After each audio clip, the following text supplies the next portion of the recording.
주님께서 제자들과 그리고 따르는 많은 무리들과 함께 나인이라는 이름의 성으로 이제 도착하셨어요. 그때 성에서는 또 다른 많은 무리의 사람들이 나오고 있었는데, 그 사람들은 한 청년의 장래 행렬이었습니다. 아주 많은 인파가 있었던 거죠. 예수님을 따라서 온 인파와 성에서 나오는 인파가 이렇게 마주친 거예요. 그래서 수많은 사람들이 있는 자리에서 예수 그리스도께서는 한 사람에게 주목하였어요.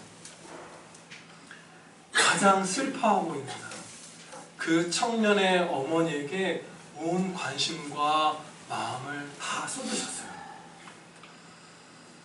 그 여인은 정말로 큰 고통을 이중으로 겪고 있었습니다. 첫째로요, 독자를 상실한 것이죠. 하나님께서는 성경 여러 곳에서 이 땅에서 겪을 수 있는 가장 큰 슬픔 가운데 하나로 하나뿐인 자녀를 잃는 것을 말씀하세요. 예레미야 6장 26절에서 말씀합니다.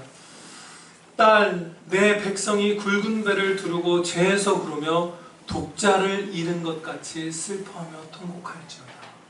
가장 큰 슬픔으로 애통하라고 명하실 때에 네가 독자를 잃은 것처럼 울거라 말씀하세요. 단 한 명의 자녀만 있는 사람이, 물론 모든 자녀를 잃는 것은 정말 가장 슬픈 거지만, 자녀가 단 하나뿐인 사람이 그 자녀를 잃는 것은 그야말로 최고의 고통인 것이죠. 주님께서 그것을 우리를 아십니다. 그 여인이 그랬고요. 또 이 여인은 과부였어요. 제가 성경 말씀을 찾아보니까요, 고아와 과부를 보살피고, 돌아보아서 살피고 보살피고, 고아와 과부를 압제하지 말라는 말씀이 20번가량 나와요. 그리고 과부만 따로 언급해서 하나님께서 보살피신 말씀까지 합치면 수십 번을 언급하신 거예요. 이 과부라는 그 연약하고 고통을 많이 당하는 상태에 있는 그 자녀들에게 주님이 마음을 아주 많이 쏟으셔서 그야말로 20번, 30번, 40번 말씀하신 거예요. 굉장한 사랑을 쏟으시는 거죠. 아주 연약한 상태인 것을 보시고 가볍게 여기시는 거예요, 과부를.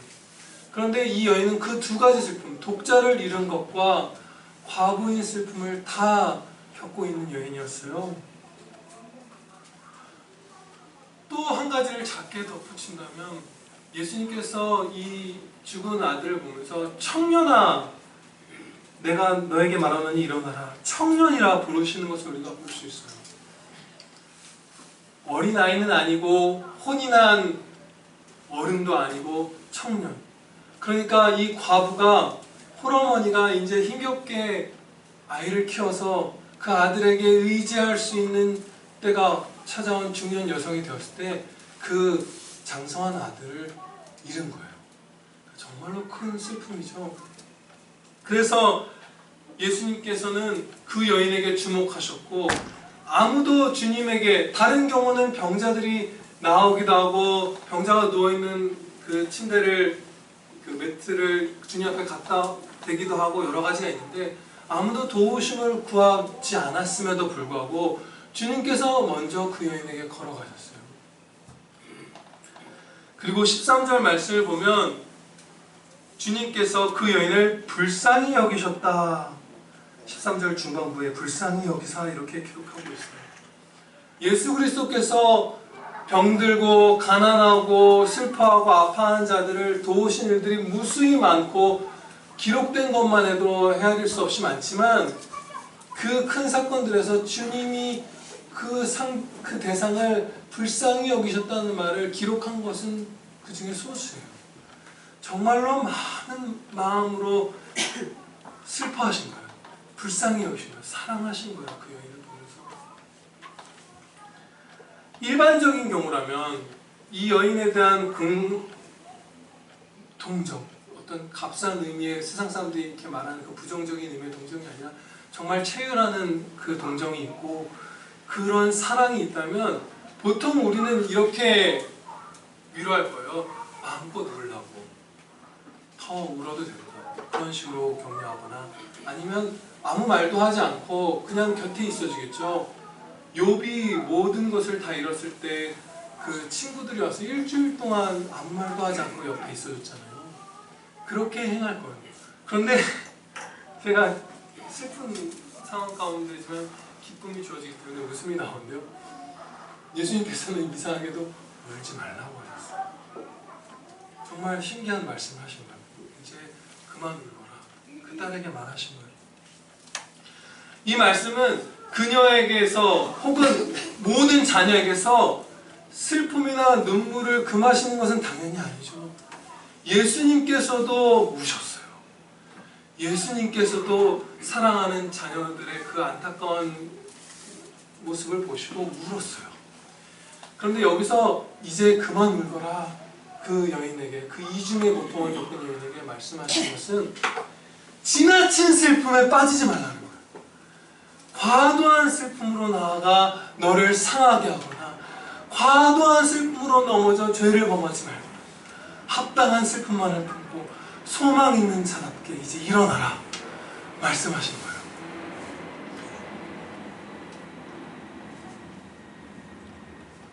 예수 그리스도께서 이 여인에게 울지 말라고 말씀하실 수 있는 근거, 그 위안의 근거를 여러 가지 주셨어요. 첫째는요, 죽은 아들을 부활시켜 주신 것이에요.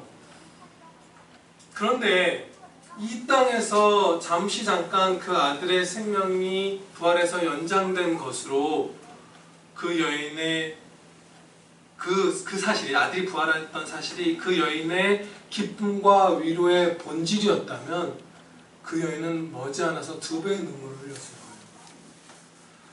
왜냐하면 그 여인과 그 아들은 다시 죽을 날이 멀지 않거든요. 다른 가족들은, 일반의 이 기적을 체험하지 못한 다른 모든 사람들은 한 번 부모와 자녀가 사별할 때, 부모가 먼저 떠나든 아들이 먼저 떠나든 사별할 때 이 가족은 2번을 반드시 겪어야만 했어요. 이것은 궁극적인 위로가 될 수 없고 자칫하면 오히려 더 슬픔을 배가시키는 기적인 거예요.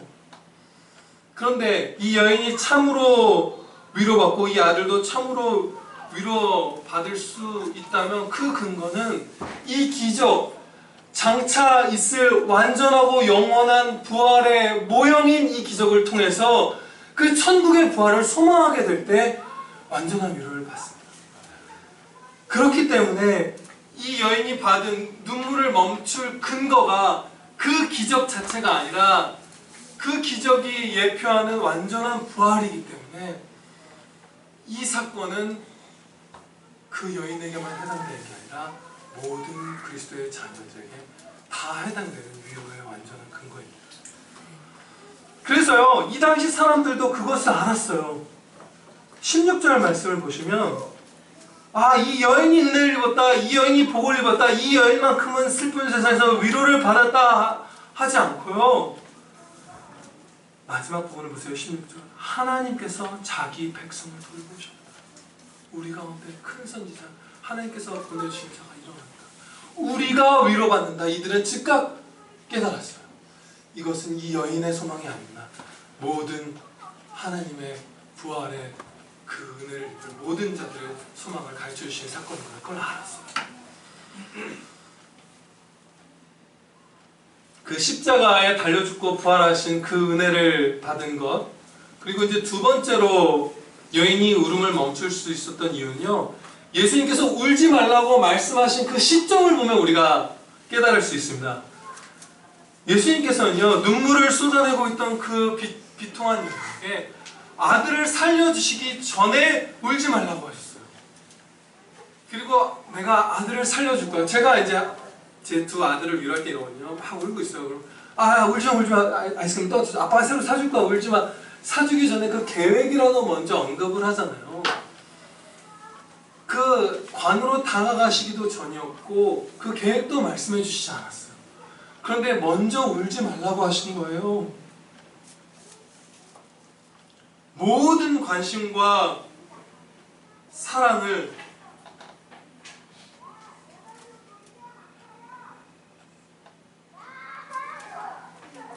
그 여인에게 쏟아서 다가가신 다음에 울지 말라 그렇게 말씀하셨어요.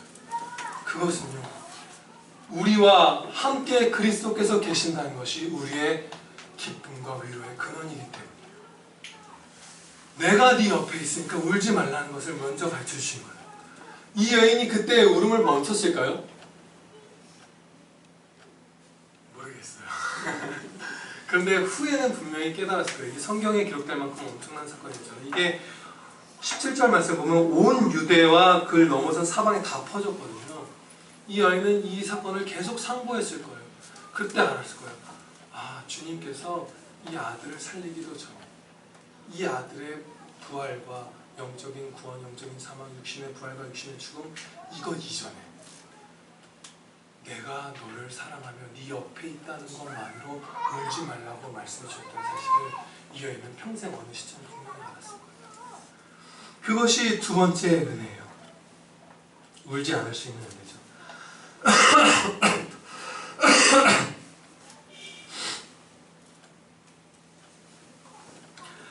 히브리서 말씀을 보면요, 이와 연관돼서 좀 하나를 살펴보면요, 위대한 믿음의 조상으로 이삭을 언급하고 있죠. 근데 여러분들 아시는 바대로 이삭의 경우는 에서라는 불신자 아들을 갖고 있었어요. 에서는 평생에 그리스도를, 하나님을 경외하지 않고 멸망으로 갔어요. 단명하지도 않았고 에서는 이 땅에서 나약하지도 않았고 창대했죠. 어떻게 보면 이 땅에서 성공적인 삶을 살았지만 그는 자신의 죄로 말미암아서 영원한 지옥의 사망의 형벌을 받았어요. 그러면 실질적으로 처해 있는 그 슬픔의 무게는 이 부활의 은혜를 입은 이 과부, 아들과 자신이 부활의 은혜를 입은 이 과부보다 이삭이 더 슬픈 상황이 있었던 거예요.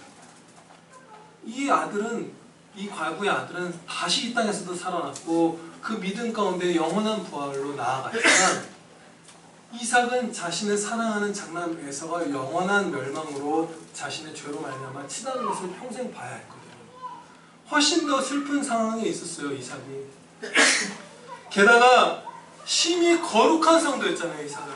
그래서 영적으로 민감했기 때문에 아들의 영적인 사망이 얼마나 슬프고 두렵고 비참한 것인지 그것을 보통의 성도들보다 훨씬 더 민감하게 느꼈어요. 정말로 더 그 찢어지는 그 슬픔을 느낀 거예요. 그렇지만 이삭은 눈물을 멈췄어요.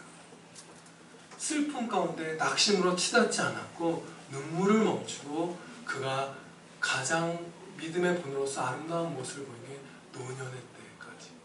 노년의 때까지 마지막까지 그는 찬양으로 살았어요. 기쁨으로 살았어요. 왜냐? 이 여인의 두 번째 기쁨의 요소로 살펴본 것과 마찬가지로 이삭에게는 그리스도께서 계셨기 때문입니다.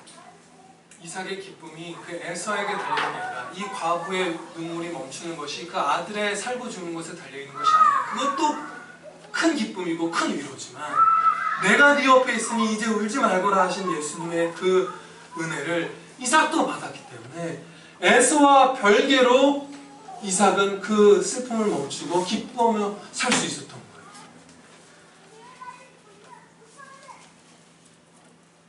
우리는요, 오직 삼위일체 하나님 한 분만이 우리의 기쁨과 생명의 근원이십니다.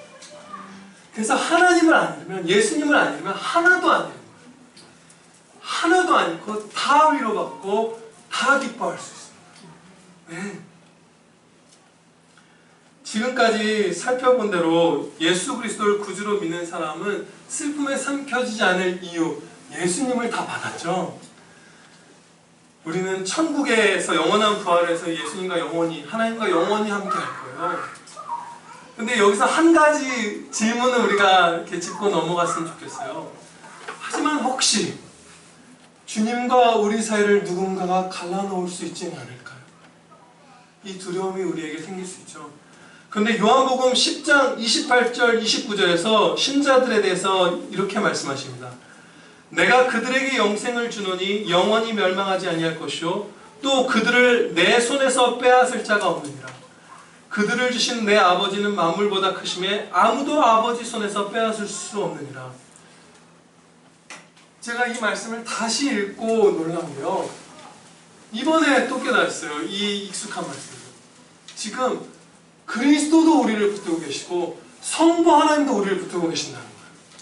이중으로 성삼위일체 하나님께서 다 우리를 붙들고 계신다는 사실을 선포해 주신 거예요. 그래서 아무도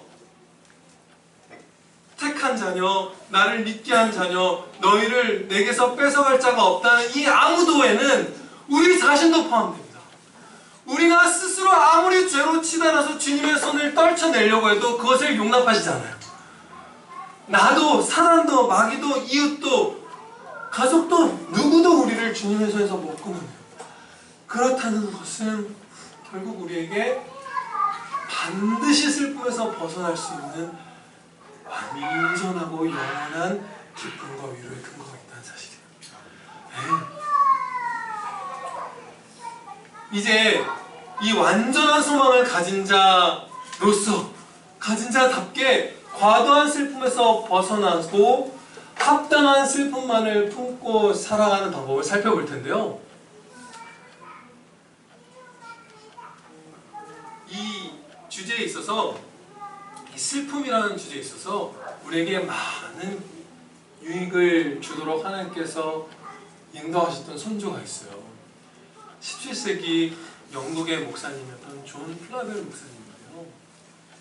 그분이 이제 쓰신 슬픔이라고 이제 우리나라에서 번역된 책을 보면 얼마나 이분이 하나님의 말씀을 슬픔과 관련되어 위로와 관련되어 얼마나 깊은 깨달음을 이제 가졌는지 몰라요.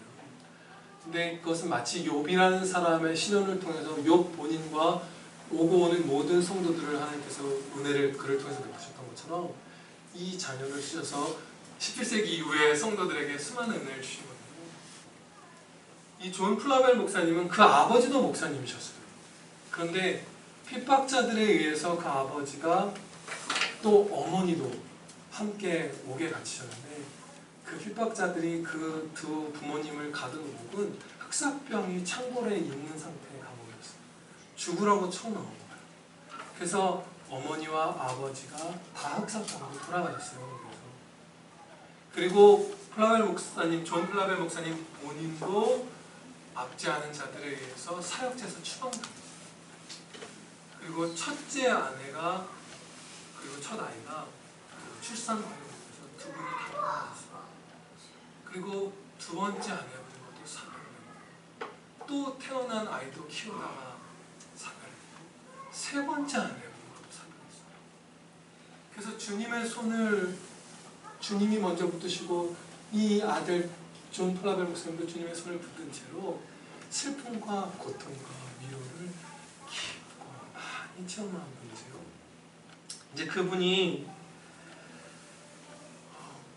성경에서 가르쳐주시는 과도하여서 죄가 되는 슬픔에 대해서 7가지를 지적하셨어요. 아주 귀한 유산이죠. 우리가 저 같은 경우는 슬픔이 죄가 되는 것을 당연히 자각한 적이 있고 벗어나야지 하는 적은 있었지만 이렇게까지 명징하게 주의 깊게 신중하게 이 과도한 슬픔의 비참함과 죄에 대해서 경계하고 벗어나는 것은 이 목사님의 가르침을 통해서 처음 알았는데요.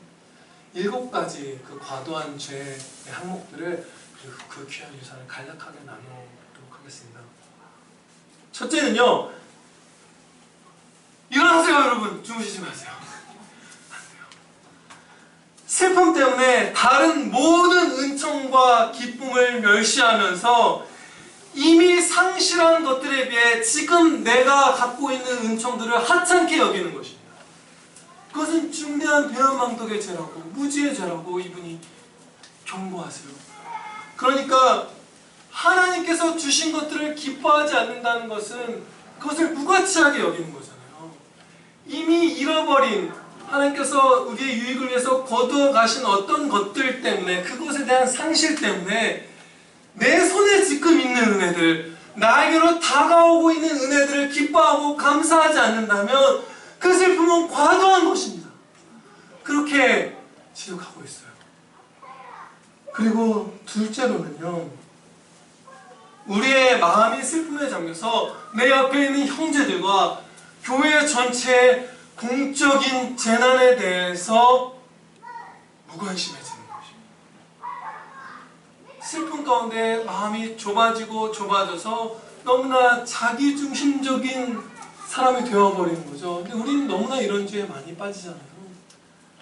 그것을 이제 이미 선을 넘어버렸다, 이분은 경고하세요. 아마 본인도 겪으실 거예요. 그리고 말씀을 찾아서 회복하신 그 깨달음이겠죠. 그것을 우리는 잊으면 안 돼요. 우리 형제의 아픔, 교회의 비참함을 항상 누려야 합니다. 셋째는요, 슬픔 때문에 신앙의 본분에서 벗어나 하늘을 소망하고 하나님과 교제하는 본분을 멈춰버리는 거예요. 이 목사님은 이런 식으로 질문을 써놨어요. 되게 크게 와닿아요. 당신의 사랑하는 친구가 죽었을 때 하나님을 사랑하는 마음도 같이 죽어버렸습니까? 마찬가지죠. 당신의 아내가 죽었을 때, 당신의 자녀가 죽었을 때, 당신의 지위를 잃었을 때 그것과 함께 하나님을 향한 사랑도 다 죽어버렸단 말입니까? 아니죠. 아니죠. 항상 하나님과 사랑의 교제를 나누니 우리는 매진해야 해요. 네 번째로는요, 슬픔이 육신을 너무 무겁게 짓눌러서 목숨을 위태롭게 하거나 하나님께서 맡기신 책무를 감당할 수 없을 지경에 빠지면 안 됩니다. 네. 이건 너무 어리석은 것이고요. 다섯 번째로, 이것은 이분이 아주 강하게 권면하셨어요. 슬픔 가운데에 하나님의 손길에 대해서 속으로 불만과 원망을 품는다면 이는 죄로 가득한 슬픔이다. 그 슬픔은 죄로 꽉 차버렸다. 이제 죄가 내 영혼으로 흘러 넘치는 그 틈이 되어버렸다고 얘기해요. 불평과 원망을 하는 순간. 그리고 여섯 번째는요, 슬픔을 계속 자극하고 충동질한다면 그것은 이미 도를 지나쳤다는 거예요. 이분이 아주 재밌는 얘기를 해요. 우리에게는, 인간에게는, 성도에게도 슬픔과 고통을 자꾸 회집으면서 거기서 이상한 즐거움을 느끼는 습성이 있다. 이것을 지적해요. 제가 라디오에서 처음 들었고 어떤 표현을 얘기해 드릴 텐데, TV에서 정말 그냥 시대에 상관없이 제가 살아 있던 최근 기억이 남아있는 30여 년간 자주 들었던 말이 있어요. 뭐냐면, 노래를 한 곡 이제 DJ가 만약 게스트가 틀어주면서 나는 슬플 때 오히려 더 슬픈 음악을 들어서 바닥을 쳐, 그게 좋아, 막 이런 얘기하는 거 여러분들 들어보셨나요? 고개를 끄덕이는 분들도 있네요. 문화생활을 좋아하는 그 저와 비슷한 성향의 청년 같은 경우는 크게 공감해요. 그런 거 많죠. 영화도 오히려 막 그런 걸 보면 막 해소감이 있다고 하고 무슨 이상한 즐거움을 토로해요. 무슨 원리인지 우리는 오늘 그걸 집중할 필요는 없지만, 슬픔을 더 슬픔으로 몰아가서 다른 모든 기쁨을 전시시켜버릴 때에 죄악된 쾌감을 우리가 느낍니다. 그것을 경계해야 하고요. 일곱 번째는 우리를 위로하고 지지하는 성경적인 조언과 위로를 듣지 않을 때 그 슬픔은 너무 과하다는 거예요. 우리에게는 항상 하나님께서 위로의 말씀, 격려의 말씀, 회복의 말씀을 들려주세요. 누구를 통해서든 슬픔에 빠진 형제를 홀로 내버려 두시지 않죠. 반드시 위로의 말씀을 들려주시죠. 그런데 만일 그것을 듣지 않고 스스로 나는 슬픔에 머물러 있겠다라고 하면 그건 정말 잘못된 거예요. 이스라엘 백성이 애굽에서 노예살이를 할 때 하나님께서 모세와 아론을 보내셔서 구원의 예언을 선포해 주셨어요. 이스라엘 백성들에게. 아예 구체적으로 그 출애굽기 6장을 보면 예언을 해주셨어요. 내가 너희가 이집트의 그 압제에서 다 벗어나게 해줄 거야. 완전한 회복을 이루어주마. 그때 반응이 출애굽기 6장 9절에 이렇게 적혀 있습니다. 그들이 마음의 상함과 가혹한 노역으로 말미암아 모세의 말을 듣지 아니하였다. 슬픔을 너무 과도하게 스스로를 슬픔에 내어줘서 하나님이 모세를 통해서 주신 완전한 회복의 말씀을 일부러 안 들은 거예요. 그런데 이러한 싸움은 우리에게 항상 있습니다. 제가 사모님을 통해서, 저희 어머니를 통해서 많이 위로를 종종 받고 격려를 받죠. 이렇게 두 분 만나서 대화를 자주 하는데, 그때 갈등이 있어요. 막 울고 때로는 분내고 때로는 분내면서 울다가 사모님이 희적절한 따뜻한 지혜로운 말을 해주세요. 하나님께서 사모님을 쓰시는 거죠. 그때 어떨 때는 그것을 받아들여서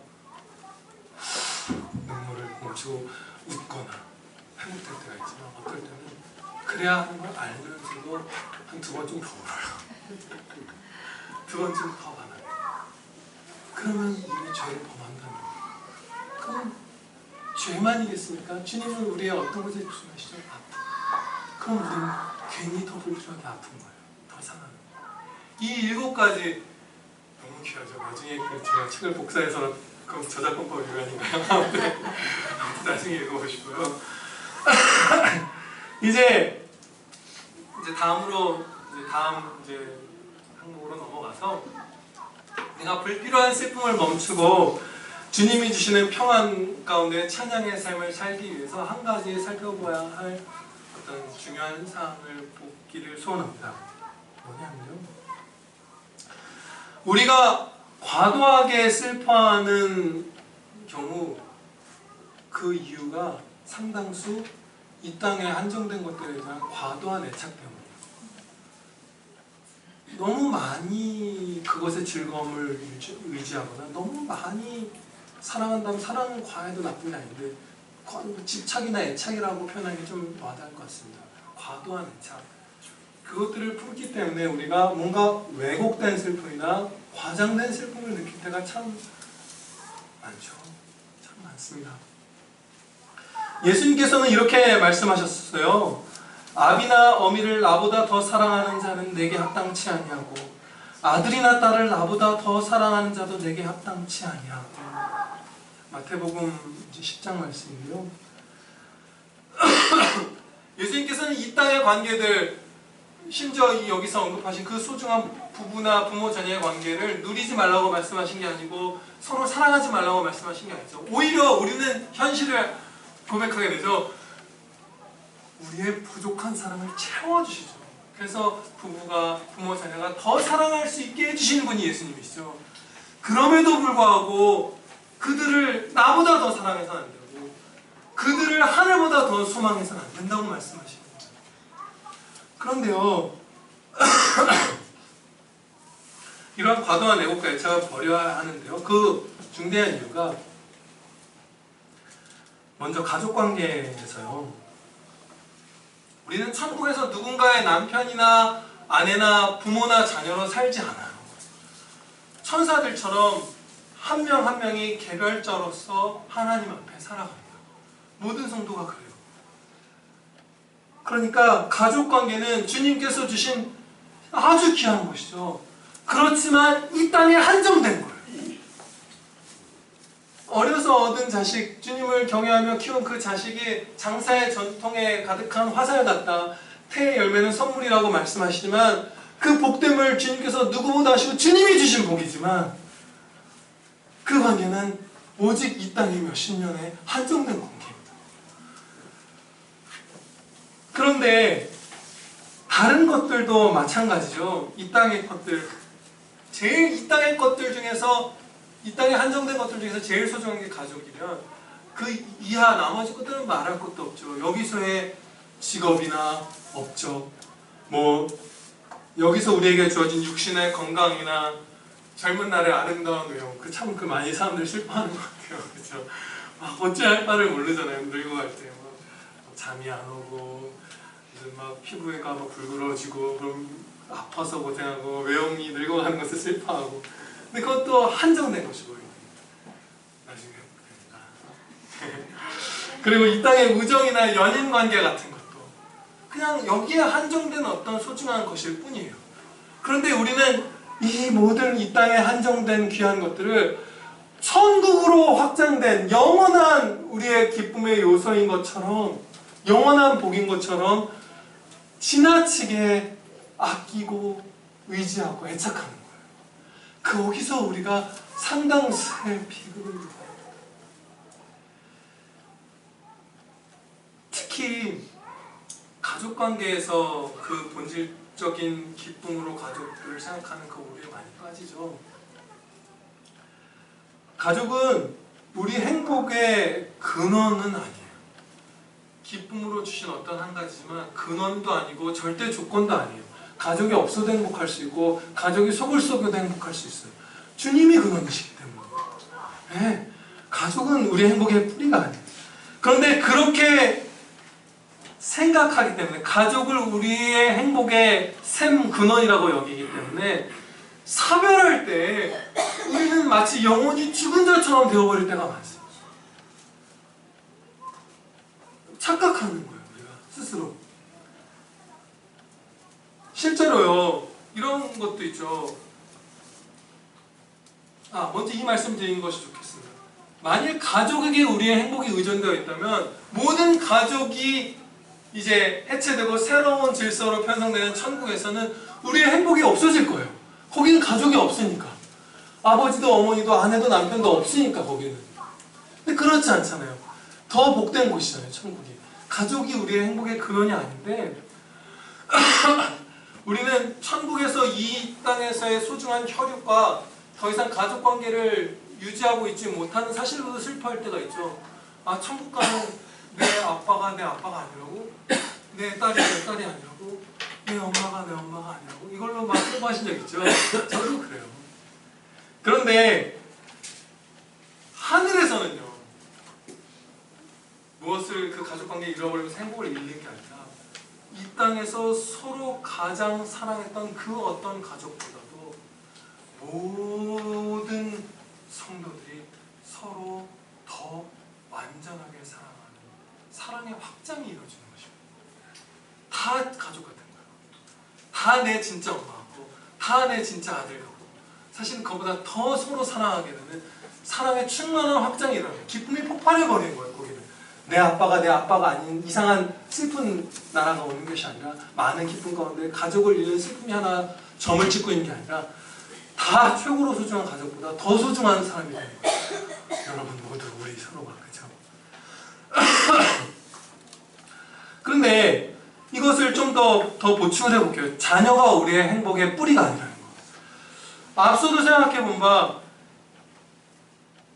이삭이 하나님을 경외하지 않는 아들 에서로 인해서 고통스러워했지만 그것을 극복한 것을 우리는 살펴보았죠. 다윗도 마찬가지예요. 이삭은 에서로 많이 고통스러웠어요. 그 야곱으로 많이 기뻐했죠. 야곱의 그 후손들도 이스라엘이 하는 12지파를 이룬 손자들이 막 생겼잖아요. 얼마나 행복했겠어요. 다윗은 어땠죠? 어린 날부터 경건한 솔로몬 때문에 얼마나 많은 기쁨을 누렸을까. 그런데 또 다른 아들 압살롬은 너무나 사악한 사람이었죠. 압살롬 때문에 다윗이 얼마나 고통스러웠는지 몰라요. 제가 이 말씀을 드린 이유는 뭐냐면 자녀가 부모와 함께 그리스도 안에 있으면 그는 기쁨을 더해주는 요소이고 축복의 통로가 되지만 그리스도 밖에 있는 자녀는 우리를 찌르는 가시가 되기도 합니다. 자녀가 행복의 근원이 아니에요. 그리스도께서 행복의 근원이시고 자녀가 그리스도 안에 있을 때에 우리가 그 자녀를 통해서 큰 기쁨을 얻는 것이고 그리스도를 벗어나버리면 내가 벗어나든 자녀가 벗어나든 부모가 벗어나든 아들이 벗어나버리면 벗어나지 않은 사람이 주님께 위로를 간구하게 만드는 슬픔의 가시가 되는 거예요. 결코 행복의 근원이 아니에요. 결코 뿌리가 아니에요.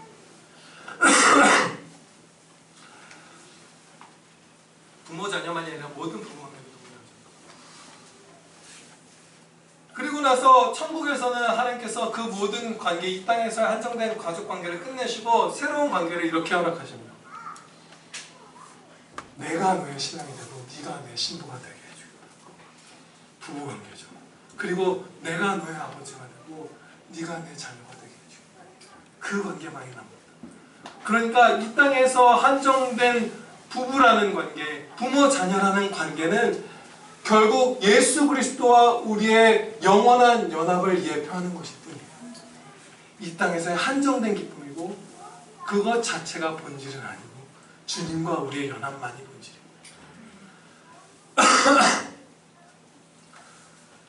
이 땅에 한정된 것들 가운데 가장 소중한 가족조차도 기쁨의 원천이 아니라면 그 이하 나머지 모든 것들은 당연히 원천이 아니겠죠? 우리가 힘들어하는 거, 가족과 친구를 이뤘을 때, 소원하는 직업이나 학교를 얻지 못했을 때, 무슨 연인과 헤어졌을 때, 이럴 때 우리가 세상을 잃은 것처럼 슬퍼하지만 그것은 그럴 가치가 없는 슬픔이에요. 그것이 그 사람들을 귀하지 않다는 것도 아니고 그것들이 귀하지 않다는 것도 아니지만 그만큼 우리를 사랑하게 하고 그만큼 주님과 멀어지게 할 만큼 우리를 슬프게 해서는 안 되는 것이라는 거예요. 근데 우리가 특별히 많이 이제 이 과도한 슬픔이라는 죄, 이 과도한 슬픔이라는 실족에 빠진 상황이 어떨 때냐면 무언가를 잃어버렸을 때예요. 무언가를 얻었을 때도 물론 빠지지만 가족을 잃었거나 연인과 헤어졌거나 무슨 대학에 낙방했거나 무슨 이럴 때 우리가 그것 때문에 손에서 빠져나가 버린 것, 잡지 못한 것, 놓쳐버린 것으로 막 슬퍼하다가 거의 영원히 다른 기쁨은 아예 아무것도 없는 사람처럼 될 때가 너무나 많잖아요. 상실의 때 우리가 쉽게 실족합니다. 그것은 우리의 연약함 때문이고 또 죄성 때문이겠죠. 너무 연약해서 그 상실의 아픔을 잘 컨트롤하지 못하는 것이고 주님께 간절히 도우심을 구하지 않는 이상 그 슬픔을 잘 견뎌낼 재간이 없을 만큼 연약한 자들이 있는 겁니다. 또 다른 한편으로는 그 슬픔 가운데에서 뭐 아까 찾아봤던 불평이나 태만이나 교만이나 여러 가지로 치닫는 우리의 죄성 때문입니다. 그래서 무언가를 이 땅에 한정된 것들을 상실할 때 우리는 크게 죄를 범할 가능성이 있습니다. 제가 정말 이상한 얘기들을 제가 결혼할 때 들은 게 있어요. 제가 통계청 자료를 찾아보니까 제 세대의 사람들이 남자들이 보통 결혼하는 그 나이보다 5년 정도 빨리 결혼을 했더라고요. 빨리 했죠. 그때 주변 젊은 사람들에게 권면이나 질문을 한동안 많이 들었어요. 뭐냐면 기혼자들은 이렇게 말합니다. 아유, 혼자 있을 때 좀 더 즐기고 자유롭게 살지. 뭘 벌써 결혼해서 그 무거운 짐을 편하죠. 뭐 그렇게 고생하려고 그러고 이런 식으로 이제 기혼자 젊은 사람들은 조언을 했거든요. 왜 결혼하냐면 아주 천천히 하는 거예요. 그리고 아직 혼인하지 않은 분들, 제가 결혼한 다음 초기에 그렇게 먼저 결혼하면 어떤 점이 좋냐고 그걸 궁금해하는 것들을 질문을 들었어요. 그런데 그때 제가 대답했던 한 가지가 뭐냐면 우리가 사랑하는 아내나 남편과 사별할 때 결국 한 번은 겪잖아요. 그럴 때 1년 아니면 한 달 아니면 하루가 간절해서 다른 모든 것을 내주더라도 이 사람과 한 달만 더 살았으면 좋겠다고 막 애절하게 매달리잖아요. 그런데 내가 5년이나 먼저 아내와 사랑의 시간을 나누는 것이 당연히 좋을 수밖에 없지 않냐라고 얘기를 했어요. 그런데 여기서 우리가 다시 대화가 생각나서 생각해보니까 우리의 죄성이 또 발견되더라고요. 상실할 때 아내나 남편이나 자녀나 직업이나 명예나 돈이나 이 땅의 것들을 상실할 때에는 우리가 그것을 우리의 전부처럼 여기잖아요. 그런데 그것을 진짜로 우리가 전부처럼 여긴다면 일찍 얻으려고 해야죠. 우리도 아는 거예요. 이게 내 행복의 근원이 아니라는 걸 아는 거예요. 근데 우리의 연약함과 죄성이라는 이유 때문에 상실의 때에 실족해서 이게 내 전부였던 것처럼 여겨서 너무나 우리를 스스로를 상하게 하는 거지, 실제로 이게 내 행복의 샘 근원이 아니라는 걸 알고 있는 거예요. 이게 내 행복의 샘 근원이라 생각하면 다 21살에 결혼하겠죠. 내 자녀와 사별하는 게 그렇게 힘들고 정말 하루라도 더 살고 싶다면 거의 10명 중에 9명의 어른들이나 청년들이 다 서로에게 조언하겠잖아요. 부부끼리 한 2, 3년, 3, 4년 여행도 다니고 즐기다가 애기 천천히 낳아. 한 명만 낳아. 이런 얘기 하잖아요. 그래서 애기도 안 낳잖아요. 그 아이가 나의 모든 것을, 내 행복을 좌지할 만한 행복의 근원이라면 빨리 나라고 조언해야죠. 알고 있는 거예요, 우리 마음이. 자녀도 내 내 기쁨의 근원이 전혀 아니고 남편도 안 해도 내 행복의 절대적 조건이 전혀 아니구나 알고 있는 거예요. 그게 진리입니다. 그런데 그것을 상실할 때 연약함과 죄성 그리고 그 틈을 타는 사단 마귀들의 공격에 의해서 그게 전부인 것처럼 과도하게 슬퍼하는 죄를 범하는 거예요. 그 상함을 입는 거예요. 결코 그것들은 귀하지만 한정된 기쁨, 귀하지만 한정된 소중함, 주님이 우리의 생명과 기쁨의 근원이십니다.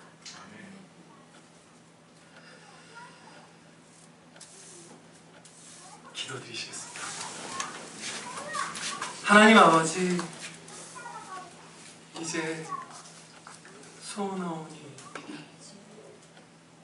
아니 아버지 먼저 고백하기를 소원합니다. 하나님께서 주 예수 그리스도께서 성령님께서 성삼위일체 하나님께서 우리의 모든 것이 되어주셨나이다. 그 사실을 감사합니다. 생명의 유일한 원천이시며 기쁨의 유일한 원천이신 하나님이 우리 하나님이 되어주심을 감사 찬양드리옵나이다. 그런데 우리가 연약하고 죄악되어 이 땅에 한정된 것들, 하나님이 선물로 주신 것들, 하나님의 피조물들을 우리의 전부로 여길 때가 너무나 많습니다.